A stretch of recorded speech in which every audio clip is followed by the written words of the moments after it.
Chaque jour, vous allez recevoir de nouveaux mails et très vite, votre boîte de réception va grossir.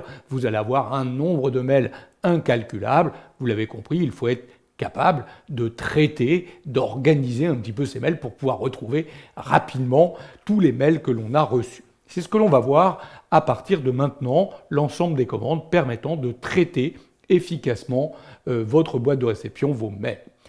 Avant d'effectuer un traitement, quel qu'il soit, il faut que vous soyez en mesure de sélectionner un ou plusieurs mails pour pouvoir appliquer cette action à l'ensemble des mails sélectionnés. Donc vous avez vu que pour sélectionner un mail, il suffit tout simplement de cliquer la petite case ici.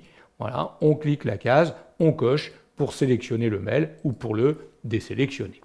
Si vous voulez en sélectionner plusieurs, il est possible, regardez, de cliquer une première case, de laisser votre doigt appuyé par exemple sur la touche Maj ou Shift et de cliquer, regardez, la troisième case ici, et là il va prendre tout ce qui est entre les deux extrémités qu'on lui a données, du premier au troisième. Il a donc sélectionné ici les 3 mails et le traitement qu'on appliquerait s'appliquerait aux 3 mails sélectionnés plutôt que de le faire un par un. On va désélectionner, très bien.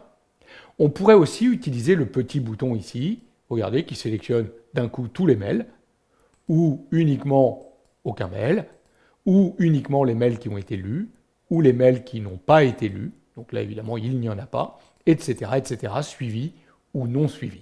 Donc il est important de pouvoir sélectionner un ou plusieurs mails avant de réaliser une action de traitement qu'on va retrouver soit par des raccourcis directement sur les mails, soit par les petits boutons ici d'action dès lors que vous aurez choisi ou sélectionné un ou plusieurs mails.